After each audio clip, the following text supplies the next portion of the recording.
안녕하세요. LA의 정교수입니다. 구독과 좋아요 알람 설정은 영상 제작에 큰 힘이 됩니다. 자, 오늘 2부 영상 준비했는데요. 다뤄볼 주제들은요. 자, 테슬라 중국도 역대급이 나왔다라는 주제 다뤄봅니다. 4분기 이후에 급상승하나라는 주제 다뤄봅니다. 자, 그리고 산타랠리가 올까에 대한 주제도 다뤄보고요. 그 외 테슬라 소식과 미국의 매크로 상황 두루두루 살펴보시는 갖도록 합니다. 자, 우리 먼저요, 이 선물 시장과 오일 가격 10년물 금리 체크해 보겠습니다. 자, 지금 선물 시장은요, 고만고만합니다. 먼저 다우 보니까 0.04 빠지고 있는데, 뭐 큰 의미 없죠? 그냥 제로라고 보면 되겠고요. S&P가 0.01%입니다. S&P도 뭐 0.01이니까 그냥 뭐 제로나 마찬가지죠. 나스닥도 마찬가지입니다. 0.04입니다. 자, 그러니까 지금 선물 시장의 움직임 자체는 그냥 거의 제로에 가깝다. 뭐 크게 상승 또 크게 떨어진 거 없이 그런 흐름세라고 보면 되겠습니다. 그러니까 지금 시장이 어저께 좀 많이 올랐고, 자, 그러다 보니까 오늘 조금 더 쉬어가는 그런 장세가 펼쳐질 가능성이 높겠죠. 그래서 내일 아마 장은요, 조금 쉬어가는 모습 나타날 거라고 봅니다. 자, 그리고 오일 보니까 69.75. 항상 똑같죠, 오일은? 자, 그런데 10년물 금리가 걱정입니다. 4.58입니다. 자, 지금 이제 10년물 금리가 조금만 더 올라가면 4.6도 찍을 수 있습니다. 거의 뭐 지금 이 5%대까지는 정말 힘들거든요. 근데 지금 4.5에서 4.6 가까이 되는 그런 시점입니다. 지금 여러분 이 10년물 금리가 왜 자꾸만 체크해 보냐면요. 이건 미국 안에서도요. 부동산 몰기지 있죠. 30년물 금리. 그거와 연동돼 있어요. 얘가 내려가잖아요. 그러면 그것도 바로 영향받아서 내려가요. 그러니까 지금 얘가 안 내려가니까 계속 올라가니까 지금 이 집을 살려고 하거나 집 가지고 이 담보를 해서 돈을 빼서 또 이렇게 이 다른 투자를 하려고 하는데 그 투자가 하나도 안 되는 거예요. 그리고 지금 부동산 쪽은요. 올스탑이에요, 거의. 생각보다 굉장히 이제 거래 자체가 약하죠. 왜냐? 이게 너무 높으니까, 우리 30년물 금리, 몰기지가요, 너무 지금, 안 내려오고 계속 높은 수준에 머물러 있는 거죠. 굉장히 지금 좋지 않습니다. 자, 그리고 이게 지금 그것만 연동되어 있는 게 아니고요. 은행이나 또 여러분 자동차 대출을 할 때도 마찬가지입니다. 그 금리와 다 연결되어 있어요.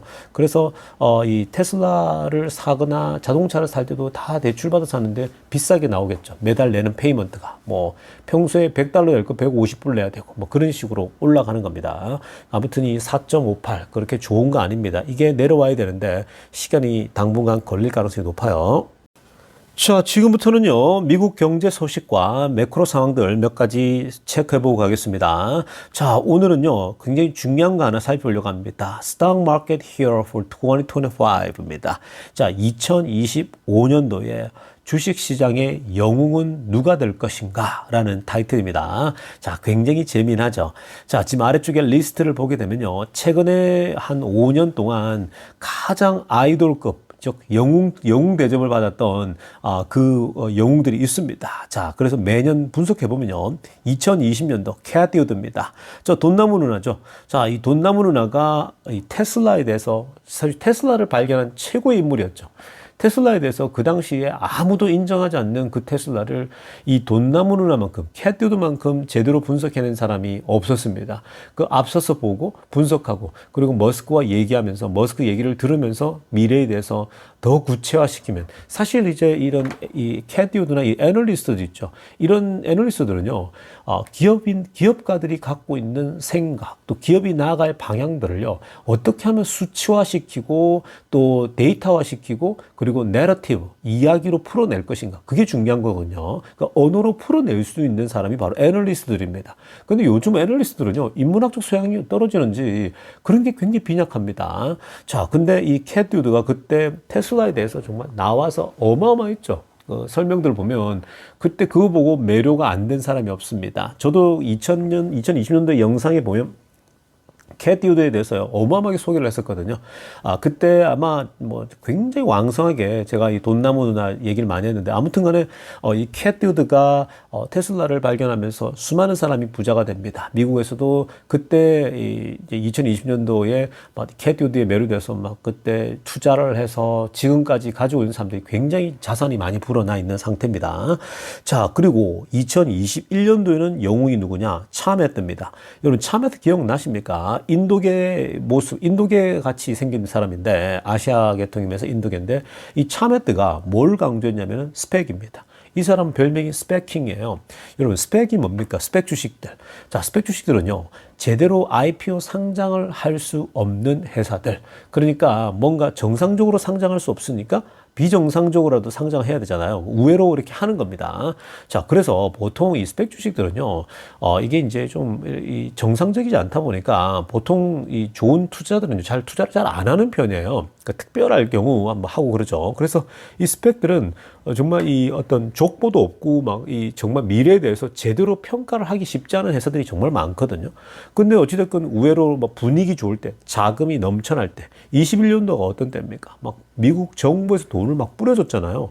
헬리콥터를 뿌려줬어요. 그러니까 그 남는 돈을 가지고요, 주식을 사는데 전부 다 스펙 주식, 그 당시 막 올려놓기만 하잖아요. 우회로 올려놓기만 하면 그냥 무조건 주가는 뛰어오르는 거예요. 그러면서 돌아가면서 올라가는데, 근데 제가 그때 스펙 주식 절대 사지 말라고 했거든요. 저는 그때 반대했습니다. 물론 제가 반대했다고 해서 돈 번 사람이 없냐? 돈 많이 벌었죠, 스펙 때문에. 아마 많을 겁니다. 근데 이런 사람이 훨씬 더 많습니다. 왜냐? 스펙 주식은요, 그때 되지도 않는 주식들이 40불, 50불씩 갑니다. 아니, 정말 족보도 없고 근거도 없는데 그냥 올려놓기만 하면 돈이 들어오니까 막 올라갑니다. 막 30불, 40불, 50불 올라가니까 너도 나도 와, 이제 100달러 갈 거다. 테슬라처럼 올라갈 거라고 생각했던 거죠. 근데 막 올라가는 거죠. 그러니까 가격이 약하니까 사기도 편했겠죠, 일반 사람들이. 그래서 뭐 20불에 샀는데 40불이 되면 2배 뛰고 이러니까 돈을 막 불리는 그런 막 효과가 나타났었죠. 근데 어떻게 됐습니까? 22년도 금리 인상 이런 얘기가 흘러나오면서 이 스펙 주식들이 막 대폭락을 합니다. 뭐 그때는 사실 스펙뿐만 아니라 테슬라도 그렇고 모든 우량주들 다 빠지고 있었죠. 그냥 폭락합니다. 근데 우량주들은 어때요? 빠지면 한 30에서 50% 빠지고, 테슬라도 그때 100달러 초반까지 빠진 거 아니겠습니까? 많이 빠진 거죠.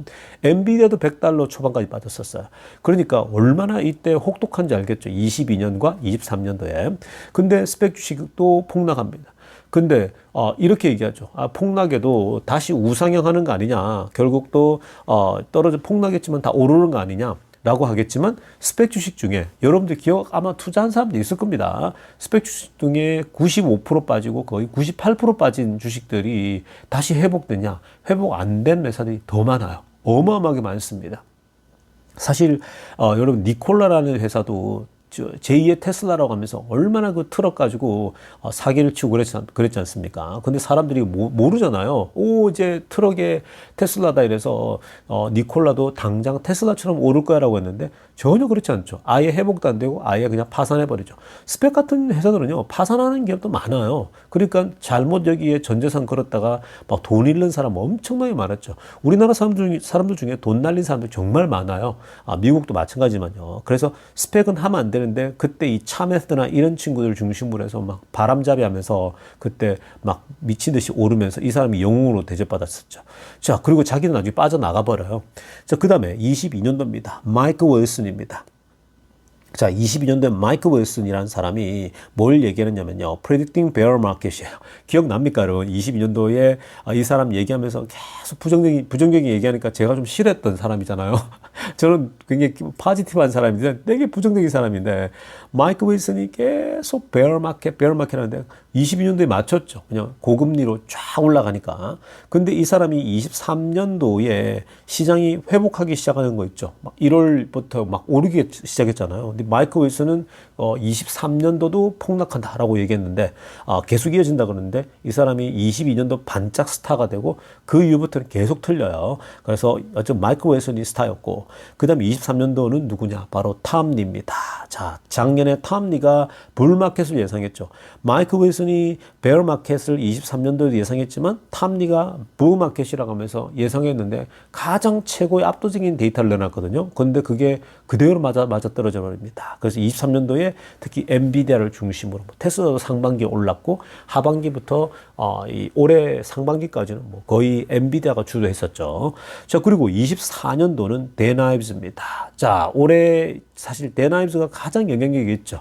뭐 테슬라에도 그리고 마찬가지고 매그니피센트 세븐, 뭐 엔비디아, 애플 뭐 다 강조하지 않았습니까? 파란티어까지. 그래서 이 데나이브즈가 24년도 스타였어요. 자, 그렇다면 25년도는 누가 될 것인가? 영웅이 who will it be in 2025라고 합니다. 자, 그래서 세 사람을 현재로서는 예상해 볼 수 있습니다. 자, 첫째는요. Dan Ives가 bullish calls on AI revolution입니다. Dan Ives가 25년도에도 AI revolution이 이어질 거라는 거죠. AI 혁명, AI 혁신이 단순히 24년에 그치지 않는다. 25년까지 계속 강력하게 bullish한 콜이 나올 것이다 라고 봤습니다. 그래서 Dan Ives가 지금 이 AI 혁명을 얘기했기 때문에 2025년도는 Dan Ives가 다시 한번 영웅의 자리를 24년도에 이어서 그렇게 되지 않을까라고 예상하고요. 그리고 will it be Tom Lee for his conviction and Russell 2000 stocks입니다. 자, 러셀 2000이 뜨는 해가 될 것이다라고 하면서 탐리가 또 자신을 보였거든요. 그러니까 러셀 작은 주식들이 정말 오를까? 25년도에 트럼프 덕분에 이게 이제 트럼프가 자국 기업들을 강조하지 않습니까? 자, 그래서 그 영향 때문에 결국은 국내 작은 기업들이 영향을 받을 수 있다라는 거죠. 상승이 나올 거다라고 얘기한 거죠. 자, 그리고 마지막으로 마이클 셀러입니다. 마이클 셀러는 누굽니까, 여러분? 가끔씩 제가 소개해드리죠. 비트코인에 대해서 완전 미쳐있는 사람 있죠. 자, 그래서 이 사람은 비트코인을 강조했는데 25년도에 비트코인도 어마어마하게 오를 거거든요. 그러니까 비트코인 당연히 역으로 인해서 마이클 셀러가 될 수도 있고. 그러니까 아마 지금 제 개인적으로 볼 때는요. 내년에는 댄 아이브스하고 마이클 셀러가 동시에 영웅이 될 거라고 봅니다. 뭐 한 명을 꼽기에는요. 둘 다가 사실은 영향이 막강하죠. 뭐 댄 아이브스 같은 경우는 테슬라도 내년 한 해 어마어마할 거라고 생각했는데 지금 흐름을 보면요. 테슬라하고 비트코인은 거의 같은 흐름으로 움직여요. 그래서 댄 아이브스와 마이클 셀러 이 두 사람이 영웅이 될 수 있겠다라고 저는 개인적으로 보고 있습니다. 그러니까 여러분 지금 이 흐름들을 보면요. 늘 매년마다 영웅들이 있었는데 여러분들이 그 영웅들을 계속 주목하고 있어야 돼요. 그게 투자에도 도움이 됩니다. 새로운 주식을 발견하고 할 때도 이런 그 매년마다 나오는 영웅들, 그 영웅들의 한마디 한마디를 뭐 제가 계속 분석해 드리고 있으니까 그냥 제 영상만 꾸준히 보시면요. 여러분들이 이 흐름들을 다 파악하게 되는 겁니다. 자, 다음으로 살펴볼 소식은요. 러시아 소식 들여다보겠습니다. 자, 러시아를 들여다보는 건요. 앞으로 우크라이나와 러시아가 이제 전쟁을 종식할 것인가 그런 차원에서 지금 바라보고 있는 겁니다. 어차피 트럼프가 들어서면요. 러시아하고 우크라이나 전쟁 빨리 이제 끝내려고 할 계획을 갖고 있거든요. 그렇기 때문에 우리가 러시아의 상황들을 보는 것은요, 더 빨라질 수 있다. 이런 예상을 해볼 수 있는 건데. 자, 먼저 보시면 노란색으로 하나 보세요. 러시아가 지금, 이 shipping commodity입니다. 제품들을 중국으로 옮기는데 굉장히 어려움을 겪고 있다라고 얘기를 합니다. Fast Eastern Rail Network입니다. 그러니까 지금 러시아가 직면하는 문제는요, 이스트 쪽으로, 그러니까 러시아 모스크바는 저 유럽 쪽에 붙어 있잖아요. 근데 이런 중국이나 이쪽은 또 그 시베리아반 쫙 지나서 가야 되지 않습니까? 그러니까 그 대륙 철도를 지나야 되는데 어마어마하게 멀겠죠. 근데 여기를 옮기는데요, 굉장히 부담을 느끼고 있다고 합니다. 그러니까 지금 shipping 하는데 이게 이제 왜 힘들겠습니까? 당연히 이 긴 거리를 옮기는데 이 뭐 기름을 태우건 뭐 석탄을 태우건 돈이 많이 들잖아요. 오랫동안 이걸 운반하고 해야 되는데 운송비가 지금 인플레이션 때문에 얼마나 올랐습니까? 그런 차원에서 다 어려운 거예요. 그래서 지금 이 중국까지 옮기는 거 러시아가 이제 그냥 옛날 같으면 그냥 유럽이나 그 근처에 옮겼으면 하나도 부담이 안 되는데 저 지금 안 팔아주니까 워낙 그 서구도 그렇고 미국의 제재 때문에 안 팔아주니까 중국까지 해야 되는데 지금 굉장히 경제적 부담을 느끼고 있는 겁니다. 그래서 전쟁과 규제 때문에 지금 러시아 경제가 휘청거리는 사인이 나타나고 있다는 겁니다. 자, 이건요 러시아 경제에 지금 인플레이션이 많이 올라오고 있거든요. 푸틴은 뭐 잘하고 있다, 또 잘 해결할 수 있다 그러지만 실제로 많이 물가가 오르고 있기 때문에 힘들죠. 자, 그런 면에서는 러시아가 경제적 어려움이 점점 더 가해지면 가해질수록 어떤 생각을 할까요? 빨리 전쟁부터 끝내자 이 생각이 들겠죠. 그래서 어떻게든 트럼프가 나서가지고 뭔가 지금 이제 둘이 조율하기에는요. 트럼프 입장에서 좋은 기회가 오고 있는 겁니다. 왜냐? 러시아가 경제적으로 휘청거리니까 본인들은 빨리 전쟁 종결하기를 원하겠죠. 자, 그래서 그런 맥락에서 만약에 앞으로 정말 전쟁이 멈춘다 그러면요. 이 재건 사업을 통해서 어마어마한 그 주가 상승이 나올 수도 있습니다. 러시아 전쟁이 종결됐다. 이 소식이 딱 터져 나오면요. 주가는 어떻게 된다고요? 폭등할 수도 있어요. 그러니까 여러분들이 지금은요, 무조건 바이 앤 홀드하고 계셔야 됩니다. 그래야 그 혜택을 누려요. 아무도 몰라요. 그게 언젠지. 자꾸만 그렇게 타이밍 재고 장기수를 그렇게 할 필요 없어요. 갑자기 나와요. 막 그런 소식들은요. 예상치 못한 상황에. 그러면 자고 있는데 나올 수도 있다고요. 그렇게 되면 나중에 결국 주가가 쫙 올라간다고요. 그래서 그냥 무조건 지금은 기다릴 때입니다. 자, 지금부터는요, 테슬라 소식 집중적으로 들여다보겠습니다. 자, 가장 먼저 살펴볼 소식은요, 자, 중국 데이터가 나왔습니다. 아, 정말 어마어마합니다. 자, 오늘 발표된 내용은요, 17,600대입니다. 17만 개 아니라 17,600대인데, 자, 여러분, 제가 이 중국 매출은 보통 한 15,000에서 16,000만 나와도 괜찮다라고 말했지 않습니까? 자, 그런데 지난 2주 전에 21,900대, 그 22,000대였죠. 자, 그때 역대급을 찍었었고요. 그 다음 18,500대, 이것도 굉장히 좋은 겁니다. 그 전전주만 하더라도 18,600대 됐으니까 18,000을 지금 몇 주째 연속으로 이렇게 한다? 굉장히 좋은 거고요. 그 다음에 이번에도 17,600대인데 괜찮은 거예요. 아주 잘 나왔습니다. 자, 그래서 지금 이거는 누적이 아니고요. 매주마다 데이터인데 지금 보시면 보라색 선을 보세요, 여러분. 보라색 선이 매주마다 찍히는 게 보면요, 거의 지금 가장 위에 있어요. 특히 이제 5주 차부터는요, 그냥 계속 거의 모든 그 이전의 그 쿼터의 소위 말해서 매주마다 데이터보다 다 위에 있습니다. 그러니까 지금 여러분, 테슬라 이번 4분기가 괜찮은 거예요. 그러니까 4분기가 계속 역대급을, 현재, 데이터를 보여주고 있다라는 겁니다. 자, 그리고 누적 데이터도 보겠습니다. 자, 지금 이 색깔별로 매 쿼터마다 누적을 보는 겁니다. 좀 전에는 그냥 매주 데이터잖아요. 누적을 보면 좀 더 지금 다른 쿼터에 대비 어떤 상태인지 볼 수가 있습니다. 자, 일단 비교 대상은요, 전체 5개 쿼터를 비교하고 있어요. 근데 우리가 눈여겨봐야 될 건요, 이전 주, 즉 3주, 그 세 번째 쿼터 있죠? 세 번째 쿼터와 그리고 이 1년 전에 소위 그 23년도 4분기죠. 그게 초록색이거든요. 그러니까 초록색하고 파란색 선하고만 비교해서 그거보다 누적이 높이 있다? 그러면 결국 역대급 데이터를 찍어내는 거거든요. 자, 지금 먼저 보겠습니다. 파란색 선 보면요, 이게 3분기예요. 3분기 지금까지 최고 잘 나왔잖아요. 근데 이 3분기 누적 데이터 보세요. 두 번째죠. 지금 최근까지 보면 지금 소위 말해서 파란색이 두 번째 위치에 있잖아요. 그러니까 3분기보다 월등히 앞서 있는 겁니다. 이제 선이 점점 벌어지죠. 끝으로 가서 벌어지잖아요. 자, 그 다음 초록색 된 거 보세요. 초록색은요, 작년 4분기니까 왜 이거와 비교하냐면요, 보통 4분기가 항상 좋아요. 1년 중에 4분기가 크리스마스 끼어 있죠. 뭐 또 연말에 연말 연시에서 이제 설날을 앞두고서 중국 사람들 그때 또 뭐 연인들에게 선물 사주고 이런 게 많아지는 거거든요. 그래서 항상 4분기가 좋아요, 중국에서. 자, 그래서 작년 4분기 초록색과 비교하더라도요, 뭐예요? 이거 완전 압도적이죠. 그러니까 굉장히 많이 차이 납니다. 그러니까 지금 어느 쿼터와 비교하더라도 이번 4분기는 역대급 형질을 펼치고 있다. 아주 지금 분위기 좋아요. 그러니까 지금 여러분, 이게 사실 중국 쪽은요, 다른 쪽에서 못한 것을 다 메이크업 한다고 보면 됩니다. 지금 유럽 쪽은 좀 많이 떨어졌잖아요. 유럽이 왜 떨어지냐? 독일 같은 경우도 많이 빠지고 있는데 테슬라가 이전하고는 다르죠.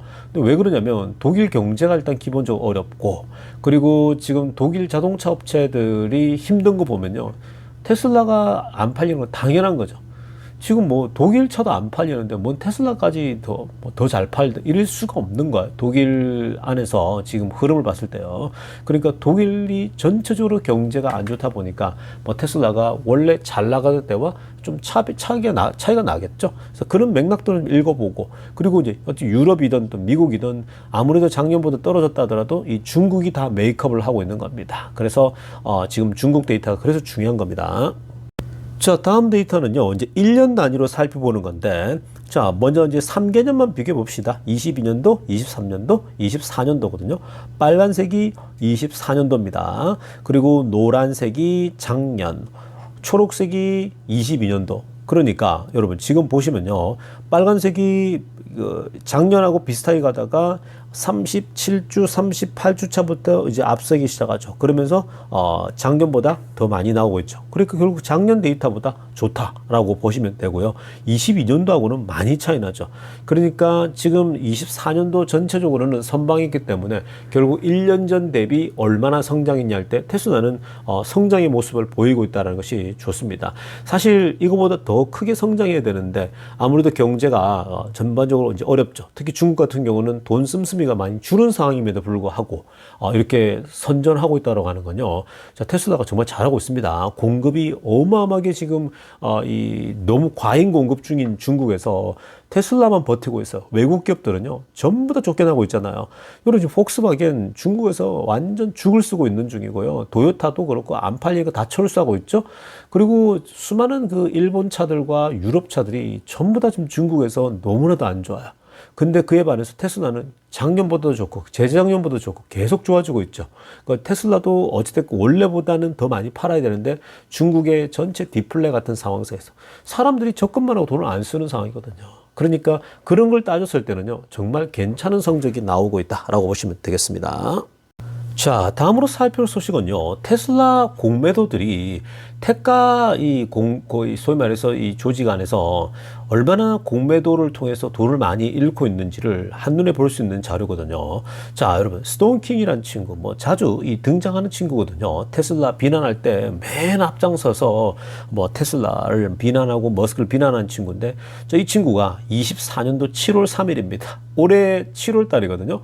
그때는 대략 테슬라가 220, 230, 240, 250 이렇게 왔다 갔다 할 때죠. 이때가 사실 8월 8일 날 그때 88한 데이라고 해서 로보택시 이벤트를 준비하고 있었잖아요.